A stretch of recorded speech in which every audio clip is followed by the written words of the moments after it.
Welcome to a new special series called The Bathroom Break. That extra 10 minutes you either have to listen to marketing tips or use the bathroom or both. But I don't recommend both, but that's your choice. This collab is going to be super fun. We have Daniel Murray from the Marketing Millennials and me, Jay Schwedelson from the Do This Not That podcast and subjectline.com. Each episode in the series, we are going to go over quick tips about different marketing topics. And if you want to be in the bathroom, fine, just don't tell us about it. Thanks for checking it out. We are back for the bathroom break. This is Jay Schwedelson from Do This Not That. And I'm with the marketing millennial himself, Daniel Murray. And we're going to be doing today our top 5 things that we've learned about social media this year and things to take into 2026 about social media.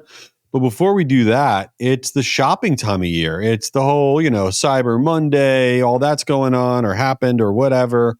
So Daniel, what's your vibe with holiday shopping? Well, since I have a baby, I literally texted her and she put this in the newsletter that I was waiting for a few weeks on finding what baby items were going to go on Black Friday. And this one store, which has the softest baby clothes, had this drop where it was password only. And I literally went on Facebook to join the group to get the password so I could get early so I'm desperately buying baby clothes right now on Black Friday. So I don't think there's a worse investment that you can make than baby clothes, because terrible. You buy it and then within 60 days, your baby's too big for them. Exactly. It's just for the pictures. It's not for anything else. It's all for the gram. It's all. It's and you don't put your kid on the gram. It's all for pictures that will live on your phone. Yeah, I do not put my kid publicly on social media. So I do it because for the cuteness of it, nothing else. That's good. I mean, you like to do the trick of leaving things in your cart and letting the discounts come to you. Well, I think one of my biggest failures when it comes to all the holiday shopping is I wait until this time of year to buy essentials. I need new socks, and I've been putting it off for 6 months, saying I'm going to wait for holiday discounts. I'm like, dude, what am I doing? I need socks. I'm going to save $2. What am I doing? Ari tells me I need to, because I swear 30% of my socks have a hole in them. And every time people come over when I wear socks, they're like, what is wrong with you? Just go buy new socks. Well, now's the time. All right. Well, we've covered a lot of great information already. So let's get into it. Let's rip through, what did we figure out this year about social media heading into 2026? What are the key things, the 5 things, the whatever? Yeah, I'm going to start off with one. And I think the big one I learned is the power of commenting on LinkedIn. So LinkedIn this year launched impression metrics for comments, and that signaled to me that they care about what people are commenting, especially for company pages. So I doubled down on commenting strategy of commenting on thought leaders' posts, commenting things, and that actually grew the Marketing Millennials LinkedIn page way more than if I just posted in feed posts. So I still think this is going to be a big strategy going into 2026. I still think this helps you prove that you're not AI and more social. But when I'm saying commenting strategy, it has to be a well thought out comment. It either has to be entertaining, funny. Exactly what you would do on the grid should be your comment. It's basically testing for future posts. So don't just do good job or thank you. It has to be an intentful comment. But if you do that right, you'll see a lot of impressions, likes, and follower growth, especially on company pages. Yeah, I've been watching you all do that, and it's also really smart. And it also gives you a feeder of content that you can create based on the comments that really hit, which is super cool. I think the biggest thing that we've taken away from this year is micro budgets for boosting on social. What I mean by that is, if you look at content you put on Instagram or LinkedIn or YouTube, and you then put boosting dollars behind your best content, don't put it behind losers, but you have some content that does well, you can put the smallest amount of money. So for example, on YouTube, you can put $5, I'm not even exaggerating, $5 behind a video that had a little bit of traction, and you will see it take off exponentially. You could do the same thing on Instagram for less than $50, the same thing on LinkedIn for less than $50. Micro budgets and boosting stuff, paid ad boosting on posts that are doing well. And the reason it's doing so well, you're getting way more than what you deserve. These platforms are trying to onboard as many ad clients as they can. So when you boost it, even for a few dollars, they're making it rip because they want you to come back again. So think about doing that for your best post because it helps so much. I think the third form, and this is a general thing, but I also will go down. I think this was the year of the short form video. And I think next year it's going to even be a bigger thing for reels, for TikToks, for YouTube shorts. So I've really been, what I wanted to add on that is when you're thinking about doing reels or YouTube shorts, you have to think about in the mentality is this going to be shared in the DMs on Instagram? Is this going to be shared in the Slack channels? Is this going to be shared in the group messages?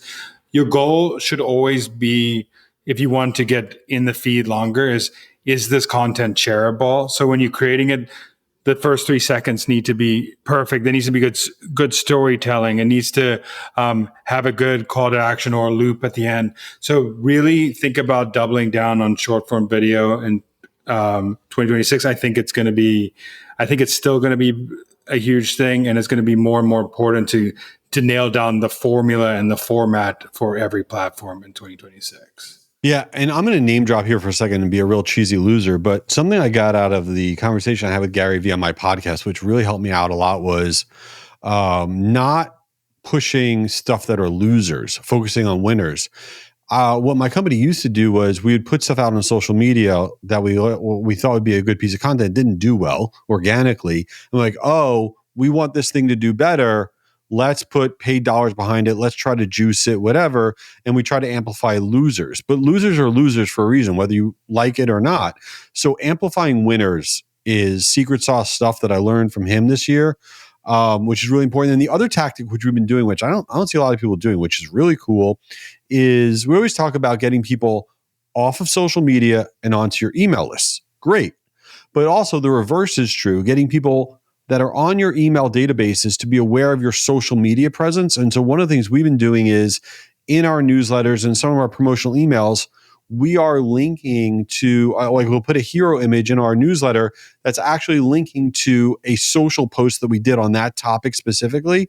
And it's bringing people from our email databases to then follow us on social, and it's getting those social posts to do really, really well. So if you've never tried to just link from your newsletter or promotional email to social media itself, that's a cool test that we're doubling down on heading into 2026. No, I'm 100% in agreement on that. I think people overly have said for the longest time that email is owned audience. This is the only audience you need to build, but also you need to we're also in the mode where you need to stay top of mind in multiple platforms. And if people aren't opening your email, they might see your social post, they might see your boost post, they might see something else from you. So it is important that people getting off your list. It's as important to nurture the community on the platforms you have. Obviously they can switch off that platform and you lose that following, but also people might not open your email. So you need both. I don't think you should only double down on ones. I always say rented and owned audience. And I think the last thing I would say is,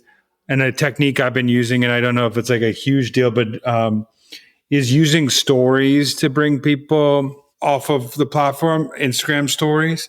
And what I do is, instead of just saying, click link here to attend my event, I'll say, I'm doing a private event. I'm doing this, like DM me like a word and I will get back at you. And now there's like technology like ManyChat, which can help respond to things for you. So you should use the platforms in smart ways to get people off the platform. And the reason why you keep people on your Instagram stories and you want people to reply to your Instagram stories, just like email, is like deliverability and be shown more in the feed.